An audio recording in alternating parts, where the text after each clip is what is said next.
Thank you so much to everybody who's making the time today to join our discussion with Rachel Kanter, the independent bookstore owner of Lovestruck Books in our very own Harvard Square. So welcome. If this is your first CCW event, if it's your 20th, we're happy to have you. Just a reminder of who we are. So the Committee on the Concerns of Women is an employee resource group at Harvard, one of our oldest. Next year, we will be celebrating our 50th anniversary.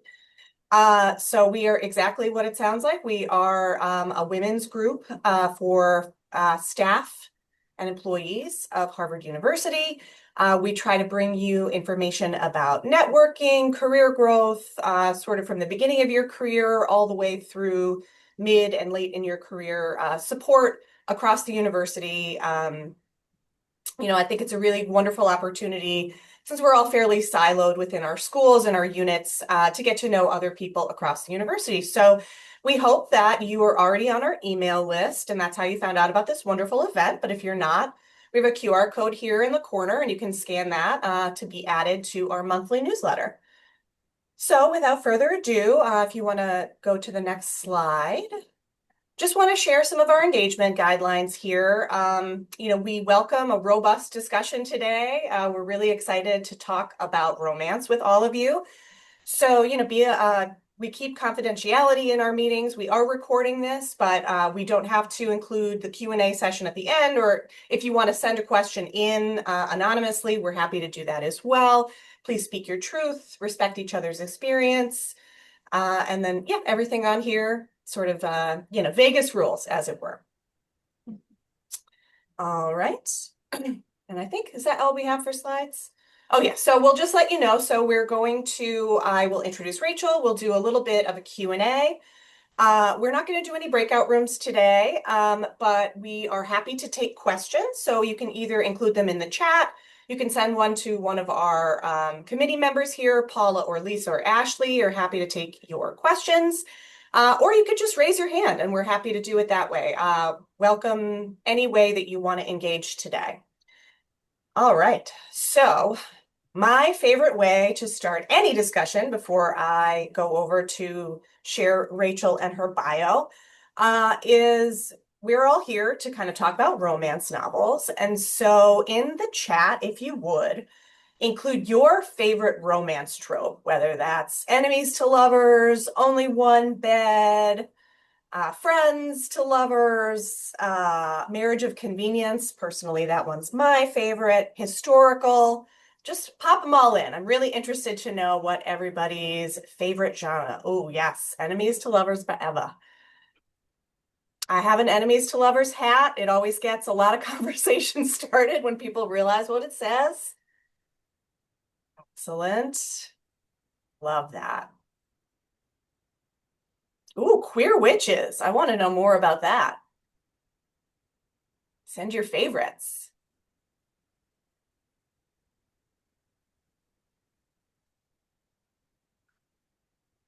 All right, awesome. Well, thank you again, everyone, for joining our discussion today. So without further ado, I will introduce our esteemed speaker today, or who we're going to be doing our Q&A with, Rachel. So Rachel is the owner and founder of Lovestruck Books right here in the heart of Harvard Square, our only brick and mortar independent romance bookstore.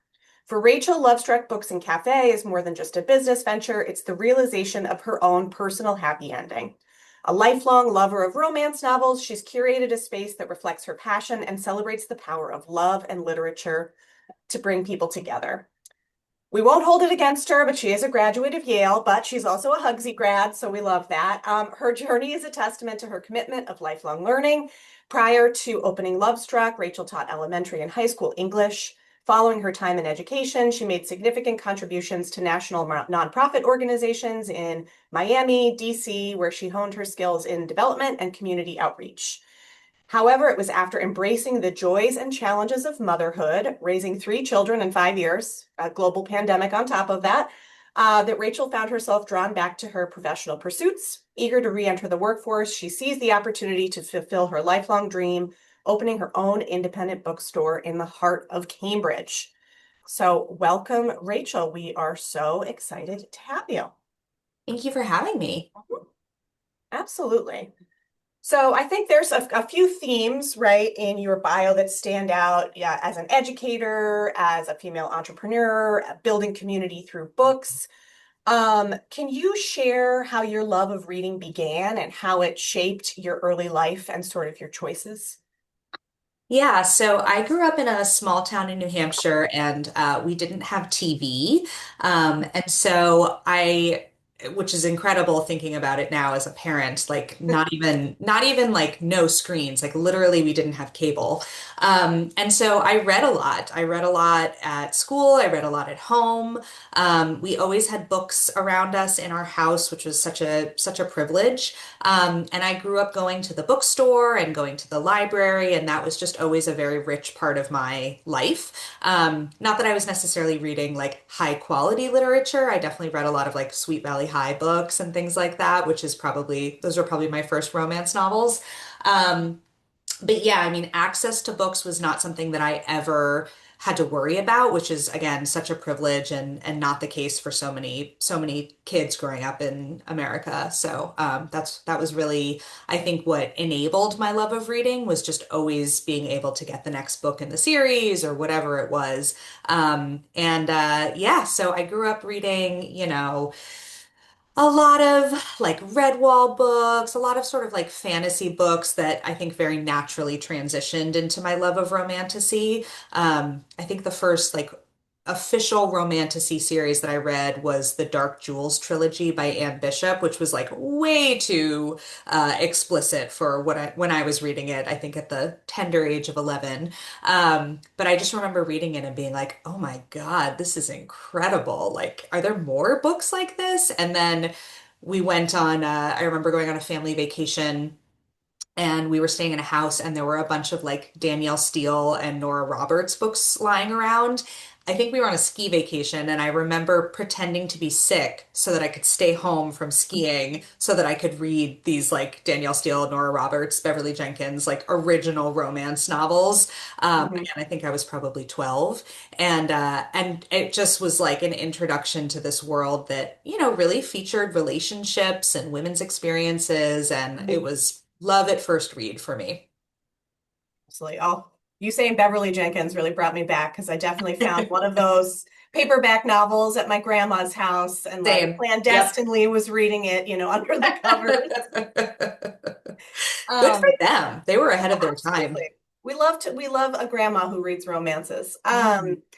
Who are the people in your life, whether that's mentors, colleagues, just friends that help you sort of make your decisions, especially as you were thinking about opening up Lovestruck? Yeah, so I'm very fortunate to have, first of all, a very supportive spouse who was able to take on a bigger share of the childcare when I was thinking about launching Lovestruck. I basically went from being a full-time mom to running a startup like kind of overnight, and I don't think either of us really anticipated exactly how much work it was going to be. So luckily, my husband was able to really kind of not step back from work, but was able to have a more flexible schedule, and so was able to take over some of that, which is such a privilege. And then, right as I was about to start, like seriously committing time and resources towards Lovestruck, a good friend of mine was also launching her consulting business and she does operations consulting. And so we were kind of each other's first, like I was her first client, she was my first hire. And we were able to kind of go through the beginnings of owning a business and running a business together. And that was such a gift to have someone to bounce ideas off of. And, I don't have a business partner. It's really just me. I have incredible staff who've been wonderful, but in terms of running the business, making decisions, it's actually like kind of lonely. And so having my friend Rebecca as a consultant, advisor, friend was so incredibly helpful. And so she sort of served as my like fractional COO. Mhm. Um, And that was really lucky. She has now since moved on from us and has more clients. And I tried to bring her on full time, and she respectfully declined. But she really liked having a wide variety of clients. Um, but is still a dear friend. And yeah, so I think having someone like that who was sort of like outside the organization to be able to bounce ideas off of was really helpful. And I now have an executive coach, and she similarly has just been like an incredible sounding board. She's basically my work therapist, so that I don't have to spend time with my actual therapist talking only about work. So that's been a great addition to my support team. But just somebody to, again, like help me kind of distill my ideas, or somebody to vent to that I can kind of fall apart in front of and not have to be a professional face in front of staff and customers has been really beneficial. So I would say, yeah, home life, supportive spouse, and then professional therapists, essentially. Love that. Yes, we all need those people. So what Yep. have you learned in Lovestruck's first year? Any surprises or lessons you would share with any budding entrepreneurs we have on the call today? Yeah, I mean, I think this is probably a surprise to no one except me, but it's just like so much more work to start a business than I anticipated. And you're really, I mean, it's incredible, and it's definitely like the most interesting professional experience I've ever had. I've learned more in the last like 2 years than I have probably in any other phase of my life, like maybe including parenting. But you're just kind of doing everything. Like you're wearing, you're like, you're opening the bank account, you're ordering inventory, you're like putting books on the shelf, you're hiring staff, you're testing out cafe lattes. Like it's just Mhm. every day looks a little different. So it's just kind of a wild experience. And I think, having a mindset of like, if it doesn't work, that's okay. That's valuable information has really been very liberating for me, because there have been a lot of things that have not worked. And so trying to chalk all of that up to experience and, like, again, lessons learned has been really valuable. At some point, we're going to have to stop like experimenting with things that are not successful. But I think in these first couple of years, we really are just kind of like testing things out, trying things to see what hits, what doesn't hit. And our community has been so receptive and responsive, and that's been really great. And I think that has been the other piece, is just like the connection with the community has been so much richer than I expected. I think people were like so hungry for a space like this in Cambridge and Boston.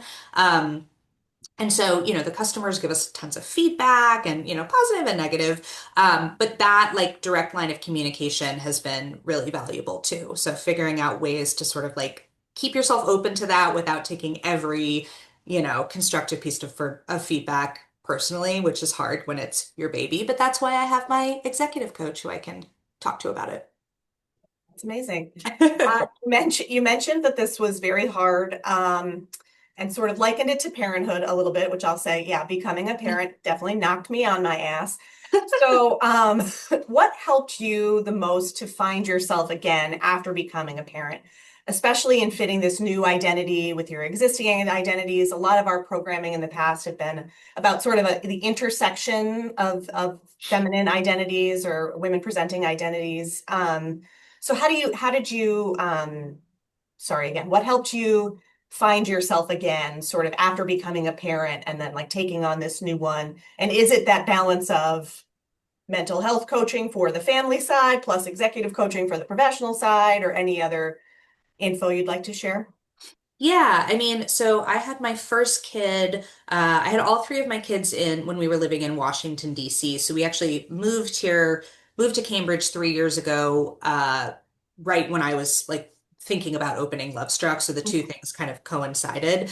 Um, and so I had my first kid when I was 31, which for my demographic is actually on the younger side. I was in a new moms group, and everybody else was like 37, 38. And so I was like the baby of the group. And then I had my second son March of 2020, so like right at the beginning of COVID. And then my daughter was born summer of 2022. So I had three kids in very short succession, including one during a global pandemic. And so I also was just kind of like knocked out.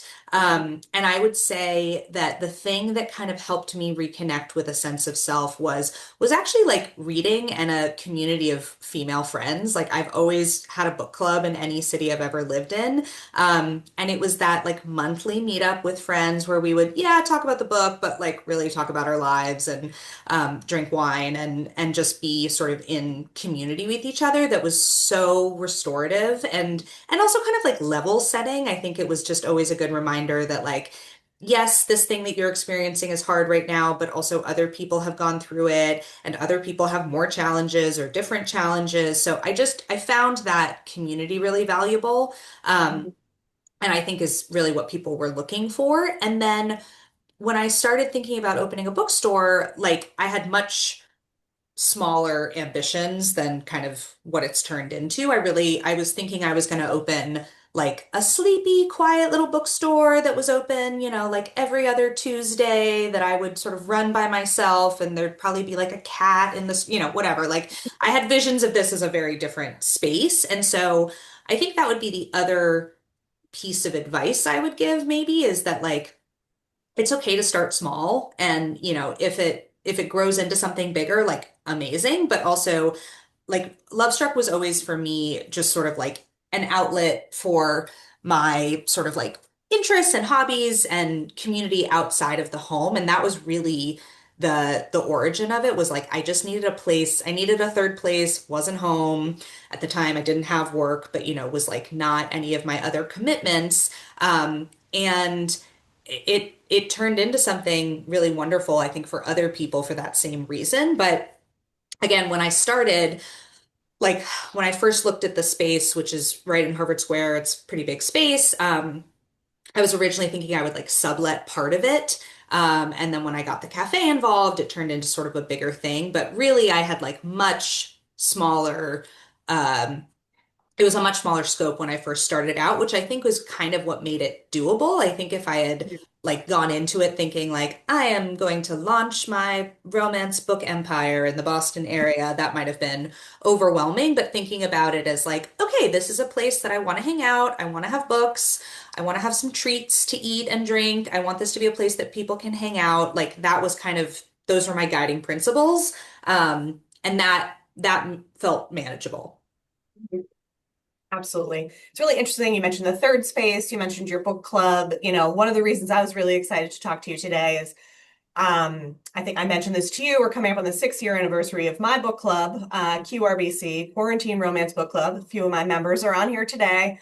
Love comes in many forms, and I would say I have fallen in love with the women in that group. We started virtually in March of 2020 because life was uncertain. Things were really scary.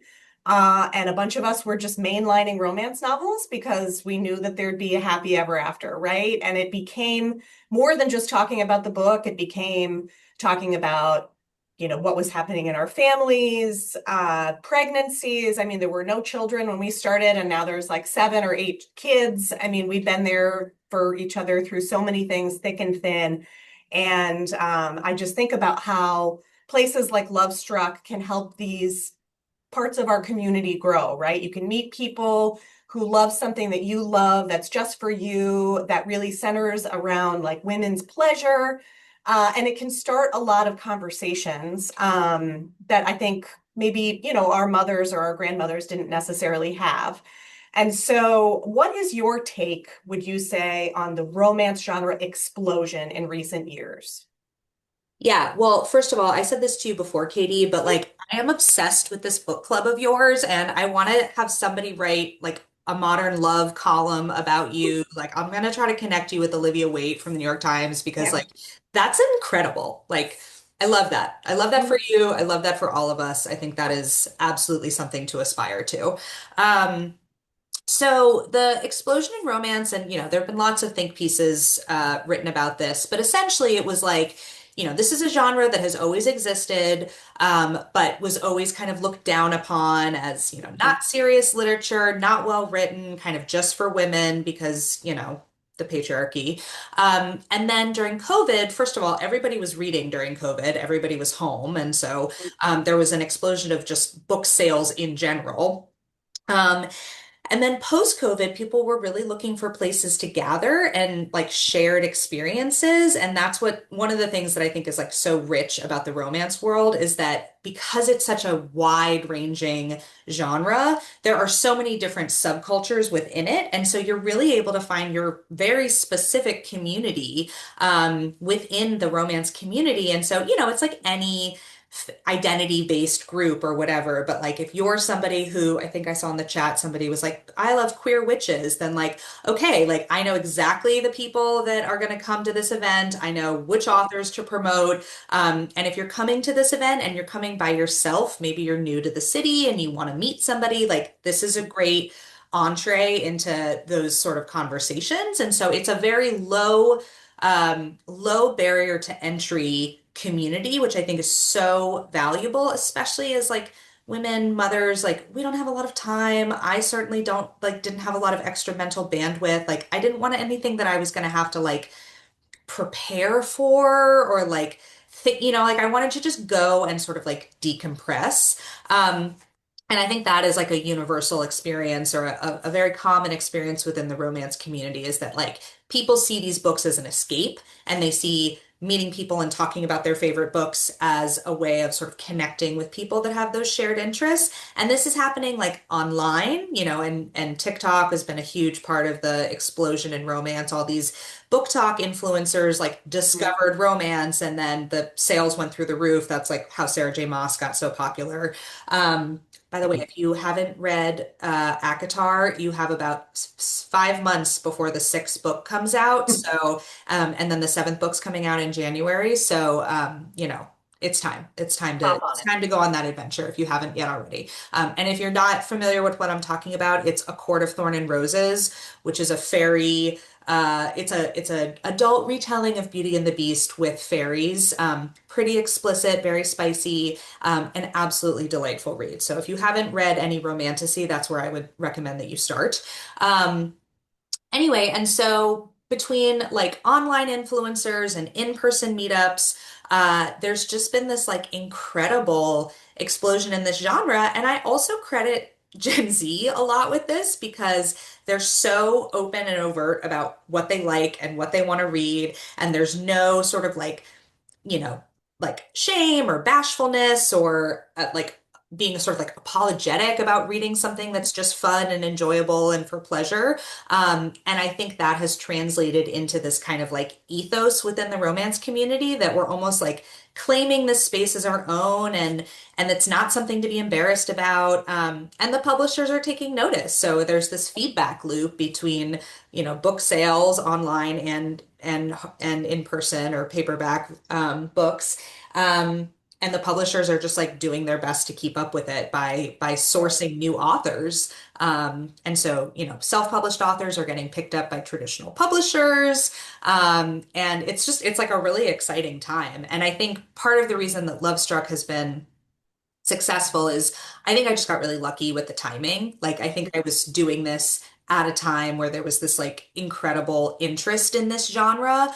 I also think if I'd waited another year, somebody else would have opened a romance bookstore in Boston. So I guess that would be another piece of advice is like if you're hesitating about doing something, like my, like point of view of one or whatever, experience level one and of one, but like I would say go for it. Don't wait. Mhm. Absolutely. So I would say the romance boom, it's interesting you say the Gen Z, because I do feel like as a millennial, I think there was a surge in romance reading, particularly as ebooks and e-readers took off, right? Because it's like, oh, you didn't want that like risque Fabio kind of cover, right? But it's interesting because now I feel like you see a lot more people like on the train or the bus who have a physical copy of the book, and it has more of that like artistic sort of cartoon style on the outside. I Yep. feel like it's sort of you know exactly you can clock from across the train. Like that's a romance novel, I can tell by the Yeah. style of art, which is really interesting and definitely a change from the like you see like a Tessa Dare cover from 10 years ago versus one now. Definitely very different. But I think the boom has coincided a lot with this conversation around the female gaze, right? I think a lot of this started particularly too as a lot of romances were turned into either television series or movies adaptations. You think about Outlander, you think about again, I'm in the cottage, right? I haven't left. I've mentally been here since January. Think about Heated Rivalry. Have you, so the female gaze and women's pleasure is definitely in the zeitgeist more. Have you noticed your readers responding differently to stories that center women's perspectives on sexuality and intimacy, or what do you think that says about where we are culturally? Okay, I have so many things to say, and also I want to get back to the book cover conversation because it's Yes. actually like really fascinating. So I'm going to put a pin in that, and we're going to come Mhm. back to that in a second. Okay. So again, I think actually what's interesting is like I think romance books have always served as this almost like how-to guide around women's pleasure. I think for a long time they were actually one of the only places that women could get this kind of information.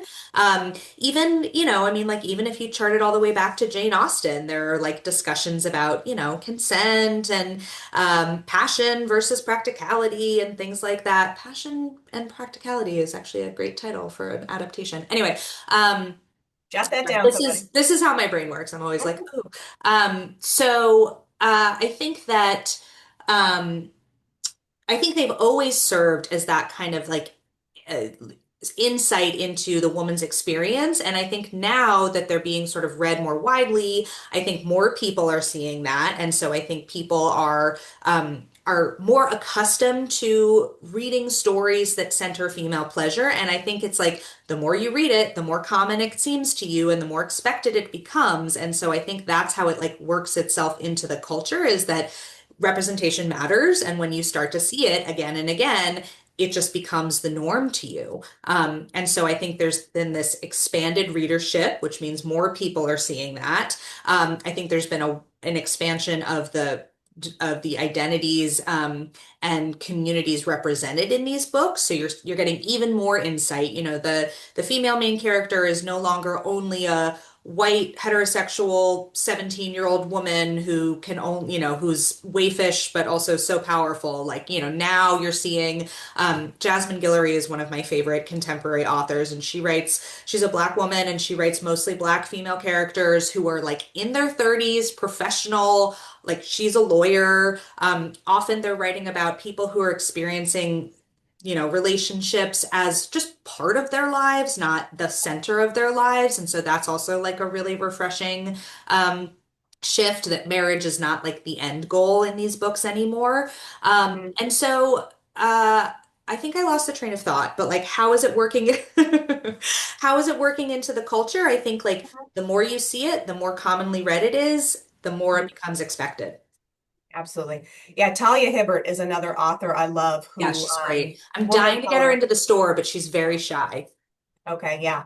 I really like, she writes a lot about one of her books, I forget which one has like a disability lens to it too. Yep, And yep, I really love to, going back to what you were saying about how it's not just like a 17-year-old, right, who doesn't eat.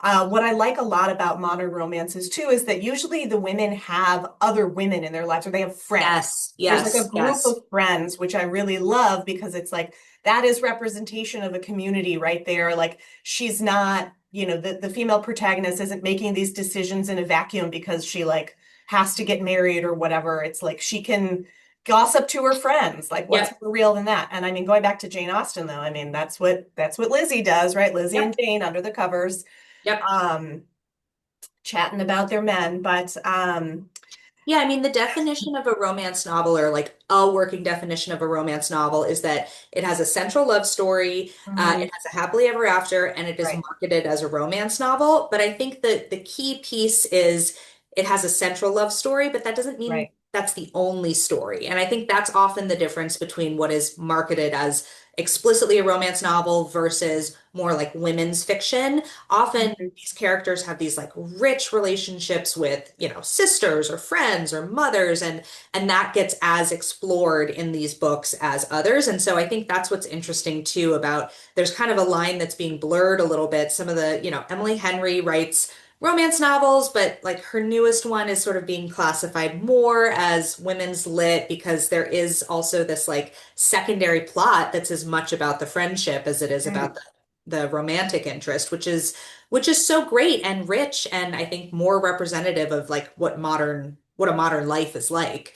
Um, and I mean, the other thing that's fun about that trend is that then you get all the spin-offs, like then you get Mhm. the second book in the series is about the sister, is about the Right. best friend, like, and then you get to see like this universe kind of expanded too. So it's both enjoyable and rewarding, and I think extremely savvy on the parts of the authors because they're building in a sequel, essentially.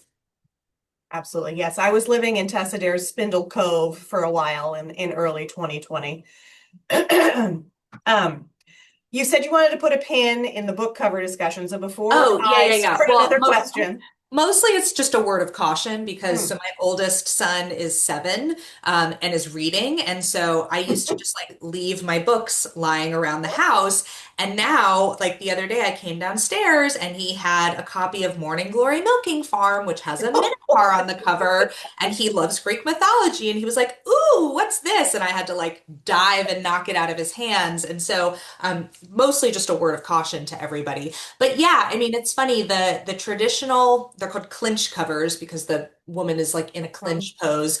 Um, with Fabio, they're actually like sort of coming back in style, but now they're sort of being like a little, they're a little cheeky. Like you'll have Sarah McLean who writes Bombshell and she writes mhm. these sort of like feminist historical romances. And so she'll have like two women on a cover in a clinch position or but yes, increasingly covers are sort of that like cartoony um imagery and it's Mhm. partly I think to appeal to a wider audience. And then there also is like a signaling that happens. You talked about like you see somebody reading something on the subway and you clock it. There's actually a new romance publisher called 831 Stories. Yeah.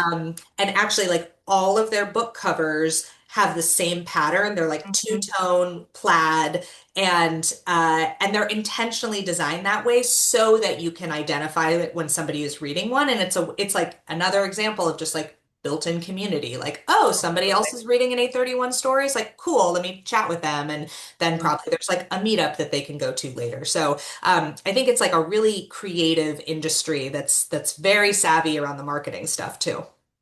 Absolutely. Highly recommend grape juice. Read that one for my book Mhm. club, and then you can all get an Alsatian wine. It's a perfect conversation starter. Yep. Um, but moving on into sort of community and space, how did you imagine Lovestruck as a community space? You talked a little bit about that, like as a third space, but like, what does creating community through books look like for you on a week-to-week basis? Do you guys host regular book clubs? How do you kind of envision it changing over the next year, two, three?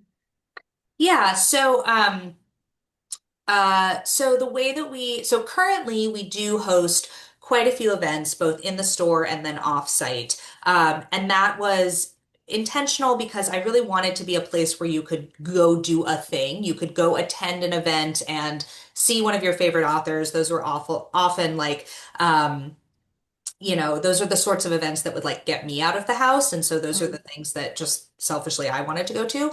And then the other thing that I have been intentional about is trying to use Lovestruck as like a platform for other community organizations that maybe don't have space. And so we do a lot of either like collaborations or pop-ups where we host organizations that maybe like don't have space on their own or don't have a footprint in Harvard Square. And that was important to me both as a way to support those organizations and also as a way to like expose our customers to these organizations. So like MGB does a sexual wellness pop-up on a semi-regular basis. We host a bi-monthly Meet Your Local Author event where we have self-published authors come in. We've hosted pop-ups for there's an organization called Read My Lips Boston. It's run by these two women, Lily and Hannah Barrett, who are sisters. They both have cochlear implants, and they have a virtual book club that they host around the city where they feature books about people with physical disabilities. And they don't have a brick and mortar space, so they've come in and like curated a section in the store for us, and they will sometimes like do a sale at Lovestruck. So it's also just been a way to sort of give people a platform that maybe don't have access to that. So that's something we've been pretty intentional about. And then in terms of how we're going to change it in the next few years, my hope is that we'll have even more Lovestruck led programming. So more book clubs, more writing workshops. That's something we've heard from our customers that they want more of. So it's just kind of like slotting it into the schedule and figuring out, how to balance that with book events. So, but that's coming. Awesome. What would you say has been one of your favorite events you've had so far? I'll go first and I'll say I've gone to the Practical Magic events and I'm a sucker for those. That is like my college girlfriends and I, like every September, October, we watch Practical Magic together. So, what's some of your favorite events that have happened so far?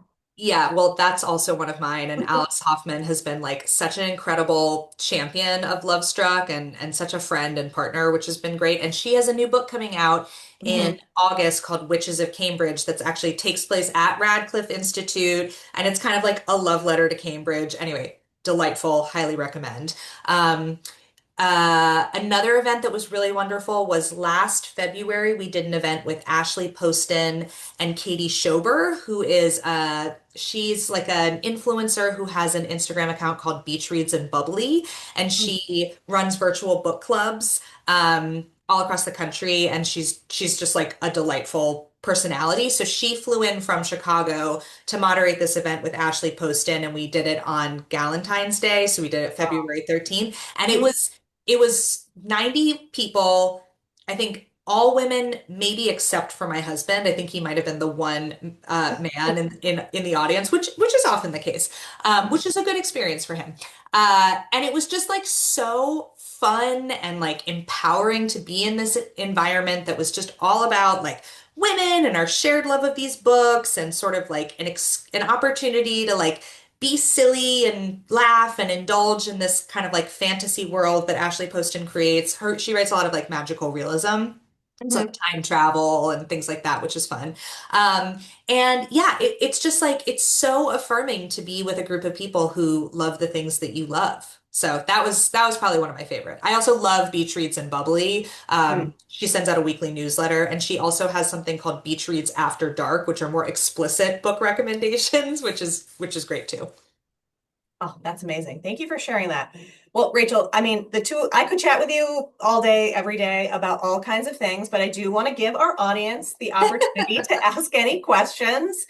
So I don't know if people have been asking anything in the chat or if anybody wants to raise their hand. We want to hear from you on sort of what you want to know about Rachel or Lovestruck.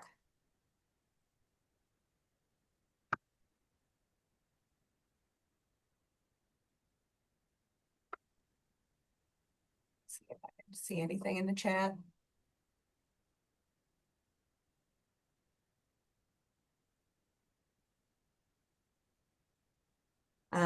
While we're waiting, I wanted to give some recommendations. Oh, So yeah. for people, so the one that popped out at me was the Sapphic Witch one, just because I also really love reading that. So one of my favorites is The Honey Witch, which is like cottagecore queer romance with forbidden magic. It's not like super spicy. I would say it's like 2 out of 5 chili peppers. But that's delightful. Another one that I love is The Once and Future Witches, which is like kind of a feminist retelling of The Once and Future King, Mhm. by Alex Harrow. So that's like an alternate reality that sort of takes place during the women's suffragist movement. But it kind of like takes the style of Once and Future King. And that's also like local. It's about, New Salem, which is really enjoyable. Mhm. Um, and then what was the other one I wanted to recommend?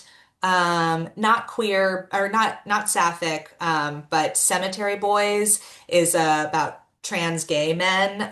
That's really good and also like kind of like good for YA, I would say.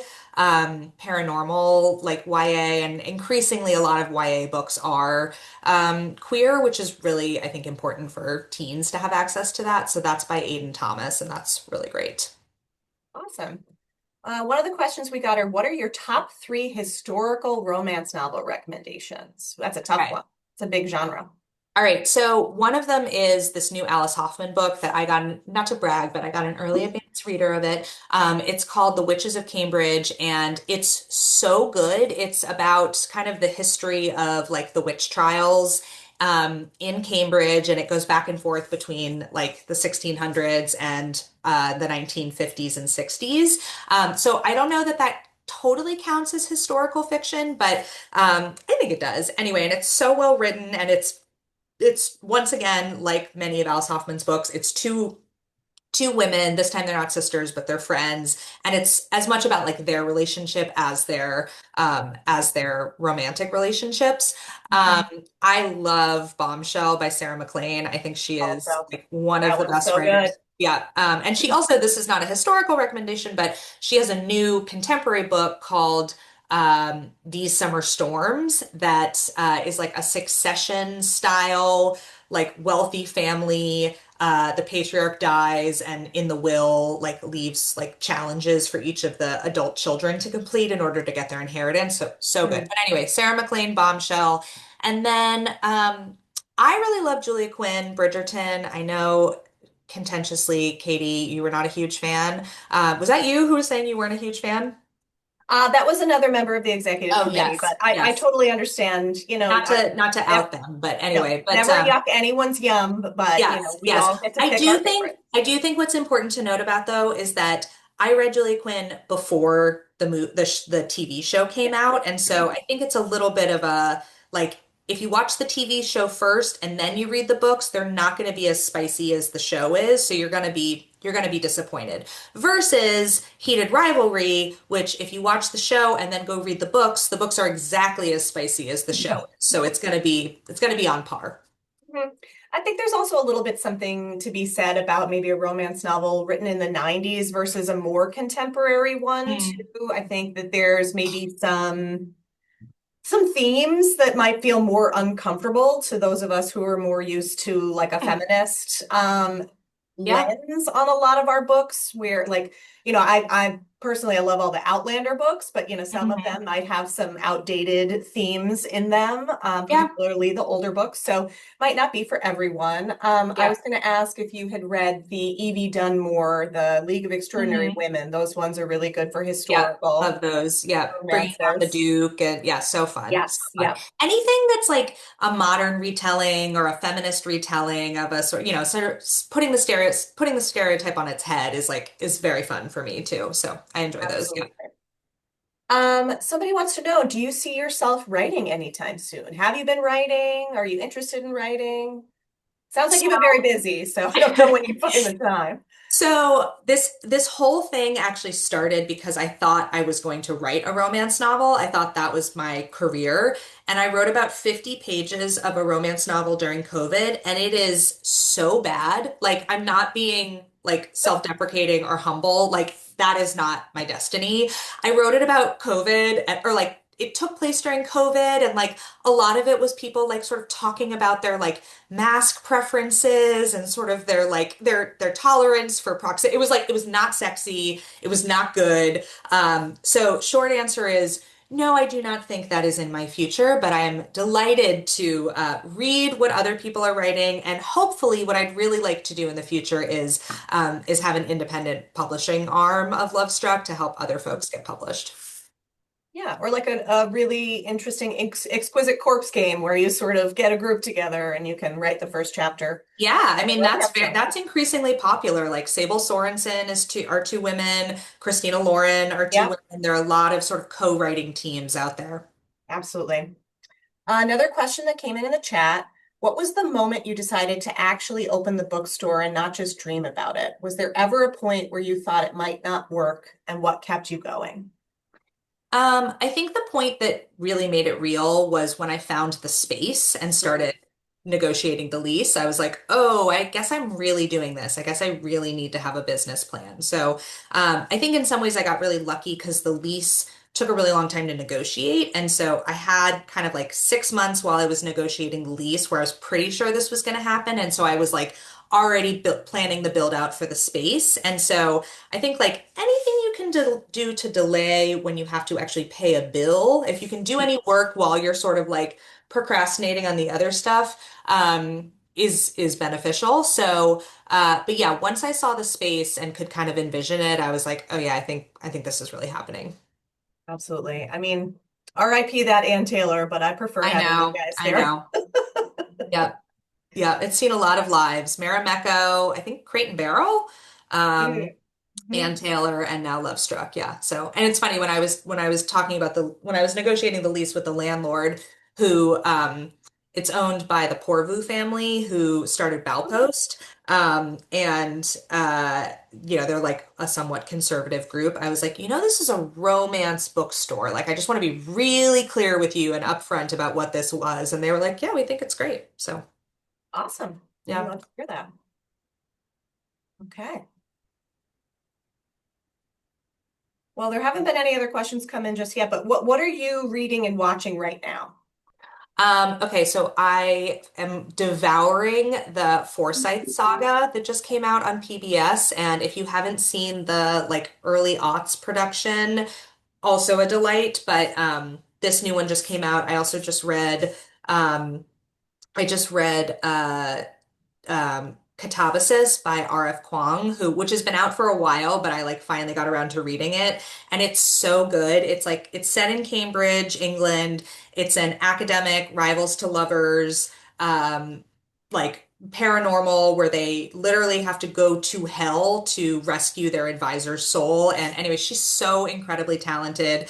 She popped into the store the other day, like best-selling New York Times author, like very celebrated, has sold, I think, millions of books. And she came in and was like, "Hi, I'm Rebecca. Like, I'd love to sign copies of my book if you have it." And my staff were all like, completely starstruck by her. So, Great. and that, yeah, Kitabas is so good. Highly recommend it. And what else am I reading? Oh, I just read the Our Summer Storms or Our Perfect Storm by Carly Fortune, which is coming out in May. We're doing an event with her in May. So I read a lot of like advanced copies, which is like the best part of this job. But anyway, when that comes out, that is great too. And that's just like classic contemporary romance, second chance, friends to lovers, totally delightful. Great. An interesting question just came in. What are your thoughts on authors who change their names so that their books are placed near established authors? Like people changing their last name to Quinn, etc. Yeah, I mean, honestly, like whatever helps you sell your book, I think is very savvy. Like, I mean, there's a reason that every book is like the something of something. It's like the court of something and something. Like, I think, Mhm. imitation is the highest form of flattery. Like, I think you do whatever you got to do to hustle your books out the door. So I get it. And similarly, I think some people use pen names. My favorite example of this is Stacey Abrams, Yes. Georgia governor, was writing for a long time under a pen name Stacia Montgomery, and she was writing sort of like urban thrillers, and then she finally just published under her own name for the first time. But it's Stacia Montgomery versus Stacey Abrams, so A versus M. So they're actually in different sections of the Mhm. bookstore, but some people who publish under a pen name use the same initials so that if they ever do decide to use their real name, they're like right next to each other. Mhm. Interesting question that came in, and I'll just preface this by saying I was AO3 sober for like a decade, and then I fell into the heated rivalry fanfics, as one does, because some of them are very well done. What are your thoughts about the fanfic to romance novel pipeline?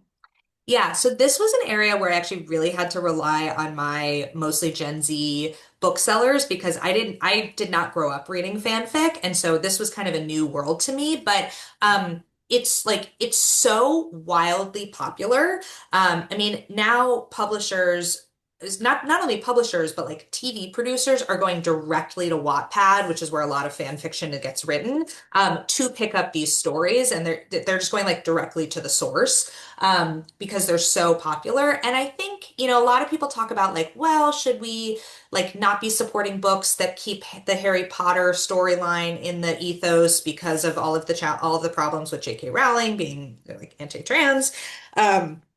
And I think the answer, or my answer to that at least, is like these stories belong to everyone. And as long as they're not financially benefiting authors with problematic points of view, um, Mhm. I think it's great. I think it's great that people are seeing new ways to get published too. Um, so yeah, I mean, I think it's also just like it's not going away. It's definitely the reality that we live in now. So, but I think it's cool. I think it's cool that a lot of times these self-published authors are getting picked up by these traditional publishers and getting like book deals, and it's really amazing. Yeah, because it wasn't 50 Shades of Grey a fanfic for Yeah. Twilight, right? That's how it started. 50 Shades of Grey was a fanfic for Twilight and was the E.L. James was the first author that Source Books, which is one of the romance publishers, picked up, and they now just became one of the top five publishers. And Wow. their entire business model is identifying self-published authors with big backlists and then traditionally publishing them, just because they have a built-in fan base and they have built-in inventory. Amazing. Yeah. All right. Well, thank you so much. Again, this has been an amazing discussion. I just want to tell everybody who's on the call that we will be following up with a robust book list that Rachel has been so kind to share with us. I think too, we can share that we can, I'll save the chat. We can write down sort of the authors we talked about here. I know we've been sharing links. Thank you so much to the executive committee members who and on the back end here who have been adding links into the chat as we've been chatting. But yeah, thanks so much to everybody who made this happen today. You know, join our newsletter. We'd love to see you at future events. If you're on campus tomorrow, we are going to have, a little meetup at Lovestruck, a little meet cute, as it were. So we hope to see you there. And then, yeah, we'll have a sound bites about a book on April 2nd. So we would love to see you at any of our future events. Thank you, thank you, thank you, Rachel, for taking time out of your super busy schedule. If you had to leave us with one thing that is sparking joy for you this week, what would it be? Oh my God. Um, I mean, I think, way to put me on the spot. I am really loving the Count of Monte Cristo Yes. adaptation that just came out. I like devoured it. So Mhm. any historical production that Masterpiece has put together, like I'm sat. So highly recommend. I am also a masterpiece queen myself. I named Mhm. one of my first car was named Mercedes after, and it wasn't a Mercedes.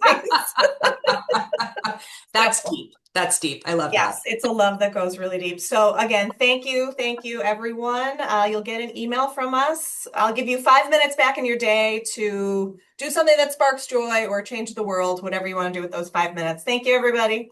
Thanks, everybody.